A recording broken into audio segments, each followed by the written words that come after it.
రేటిగా details చూస్తే ఏపీలో పలు నామినేటెడ్ పోస్టులను రాష్ట్ర ప్రభుత్వం భర్తీ చేసింది. 20 కార్పొరేషన్లకు చైర్మన్లు, సభ్యులను నియమించింది. ఈ నియామకాల్లో టీడీపీతో పాటు బీజేపీ, జనసేన నేతలకు ప్రాధాన్యత కల్పించారు. ఆర్టీసీ చైర్మన్గా టీడీపీ మాజీ ఎంపీ కొనకల నారాయణను ప్రభుత్వం నియమించింది.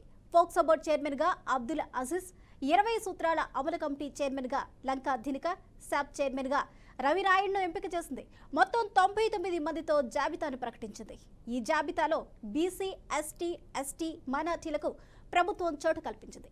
పార్టీ కోసం క్షేత్రస్థాయిలో కష్టపడిన సామాన్య కార్యకర్తలకు సీఎం చంద్రబాబు పెద్దపీట వేశారు. యువతకు ప్రాధాన్యతను కల్పించారు. 11 మంది క్లస్టర్ ఇన్ఛార్జీలు, 6 యూనిట్ ఇన్ఛార్జీలకు పదవులు దక్కాయి. ఓ క్లస్టర్ ఇన్ఛార్జికు చైర్మన్ పదవి వరించింది. వక్ఫ్ బోర్డు చైర్మన్గా అబ్దుల్ అజీజ్, శాప్ చైర్మన్గా అనిమిని రవినాయుడు, గృహ నిర్మాణ సంస్థ చైర్మన్గా పత్తుల తాతయ్య బాబు, ఏపీ ట్రైకార్ చైర్మన్గా Boragam Srinivasulu, AP maritime board చైర్మన్గా దామచర్ల సత్య, సిడప్ చైర్మన్గా దీపక్ రెడ్డిని నియమించారు. ఇదే అంశానికి సంబంధించి పూర్తి అప్డేట్స్ను విజయవాడ నుంచి మా ప్రతినిధి శ్రీనివాస్ అందిస్తారు. శ్రీనివాస్, ఏపీ ప్రభుత్వం నామినేటెడ్ పోస్టులను భర్తీ చేసింది. ఇందులో ఆంధ్రప్రదేశ్లో నామినేటెడ్ పదవులకు సంబంధించి చెప్పండి. నామినేటెడ్ పదవుల్ని భర్తీ చేయడం జరిగింది. ఆంధ్రప్రదేశ్లో నామినేటెడ్ పోస్టులకు సంబంధించి ఉత్తర్వులు జారీ అయ్యాయి.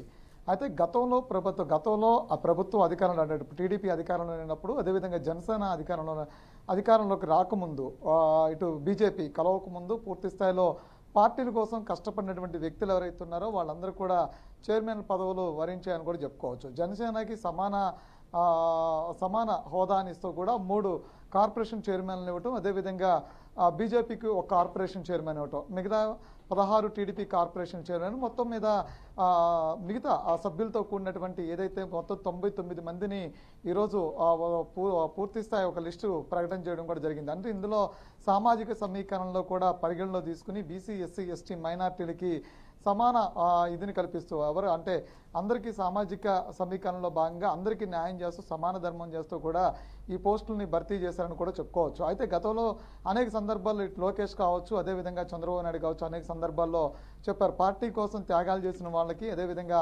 పార్టీ కోసం పనిచేస్తున్నటువంటి వాళ్ళు గత 2024లో కూడా కొంతమంది ఇటు కొనకల నారాయణకి ఎంపీ సీటు దక్కకపోయినప్పుడు కూడా కూటమి ఎన్డీఏ కూటమిలో భాగంగా కృష్ణా జిల్లా నుంచి ఎంపీ స్థానం నుంచి కూడా బాలచౌరికి అవకాశం దక్కింది. అదేవిధంగా నారాయణకి సీనియర్ నాయకుడైనప్పుడు కూడా 2 సార్లు టీడీపీలో ఎంపీ చేసినప్పుడు కూడా ఆయనకి ఇప్పుడు మరొకసారి ఏపీఎస్ఆర్టీసీ చైర్మన్ పదవినిస్తూ కూడా ఆయన మరొకసారి గౌరవం దక్కిందని కూడా చెప్పుకోవచ్చు. అదేవిధంగా అబ్దుల్ అజీజ్, వీళ్ళందరూ కూడా పూర్తి స్థాయిలో గతంలో టిక్కెట్లు ఆశించినప్పుడు కూడా, టిక్కెట్ రాకపోయినప్పుడు కూడా పార్టీ కోసం నిలబడి పనిచేయడమే ధ్యేయంగా పెట్టుకున్నటువంటి నేతలు ఎవరైతే ఉన్నారో, సీనియర్స్ ఎవరైతే ఉన్నారో వాళ్ళందరూ పూర్తి స్థాయిగా దీని ద్వారా ఏదైతే నామినేటెడ్ పదవుల ద్వారా వారికి మరొకసారి గౌరవం ఇచ్చిందని కూడా చెప్పుకోవచ్చు. అంటే ప్రభుత్వం వచ్చిన తర్వాత కంపల్సరీ కూడా నామినేటెడ్ పదవులు ఉంటాయి. ఎవరికి ఇస్తారు, పూర్తిగా అందరికీ న్యాయం జరుగుతుందా లేదా అంటే కనుక ఇటు కులాల వారికి సమీకరణలో భాగంగా అందరికీ న్యాయం చేస్తారా లేదా, గత ప్రభుత్వం సామాజిక సమీకరణలు అంటూ కూడా పెద్ద ఎత్తున న్యాయం చేసుకుంటూ వెళ్ళేది.